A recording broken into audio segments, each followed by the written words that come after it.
Alright, so we're leaving this job, and it's a construction site, and I hate construction sites.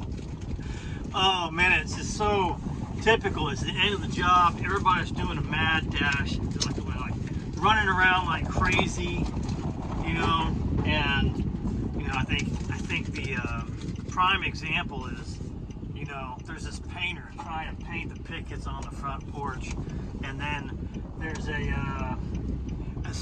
but the trim guy's got seniority, and although the painter guy was there first, trim guy's trying to set up on the front porch, you know, and he starts cutting this stuff, blowing dust all over the paint job, and man, the paint guy gets mad, starts, you know, I mean, he was like, you know, he wasn't like yelling or nothing, but you could see, you know, the frustration. But I mean, but that's the way, man, you know, at the end of a job,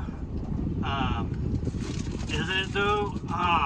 Man, and you know, construction sites are the worst, man, you know. And anyway, so that's kind of how it is, right? So, and it reminds me, you know, some of the jobs that, you know, we have done.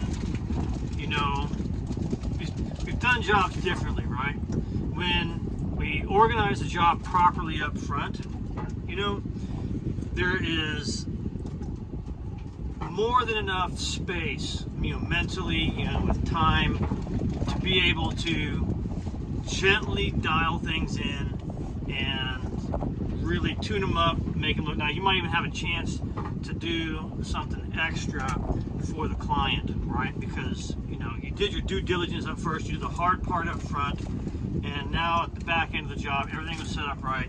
You know, you can relax and have a good time. Everybody walks away heroes, right? But if you don't organize your force up front, if you don't set things up properly, then what happens? You know, you get to the back end of the job, man, and it's helter-skelter. I mean, it's like, you know what I'm saying? I mean, it's, now, I mean, you might be a talented group of people, but instead of,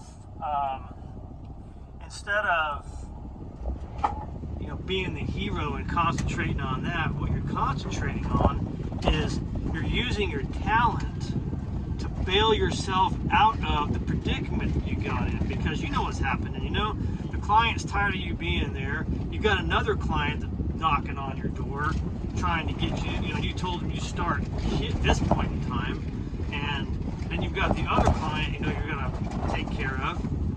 So there's all kinds of pressures at the end of a job, right? And so the way to do it is, you know, set yourself up properly up front. And it's not as easy as you might say. I mean, gosh, it's hard because the pressures are fierce in this window restoration business. Trust me, because look, there's nobody else to do it. So when somebody gets a hold of you, you know, they are, you know, they're relentless. They want to hold on to you. Like, here's a good example. We just left this job, you know, looked down at my phone. Another client we're working on, his house or his little apartment building just down the road, messages me and says, "Oh, okay, I'm just getting ready to pay you, and can we talk about, you know, how we're going to close out this job?" And you know, it's another construction site, and there's a lot of things to tie together there, and it behooves me to be of service and to try to help him tie it all together, because nobody else is going to do it. I can promise you that. Everybody else is frantic, you know. So anyway, so it says, "Can we get together?" And I'm like, sure. You know, he's on a plane, yada yada yada. He's just paid me, and he pays me real fast all the time, which is really, really nice. And you know what the next thing he says is? Yeah, you guess it. "Hey, when you're done with this job that we're on, can you come and do my house next?" Keyword next. what the heck does next mean?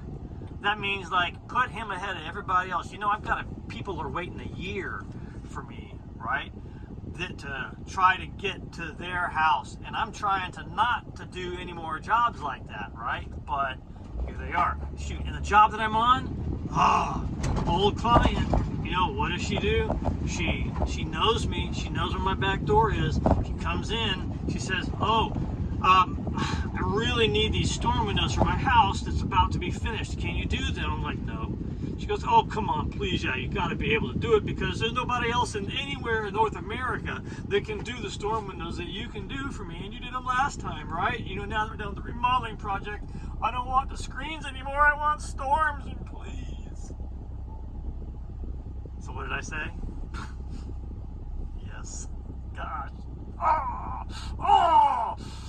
Oh, and now I got more work than I can handle at the moment.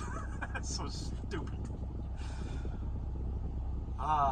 So that's where we were now, you know, fitting those storms.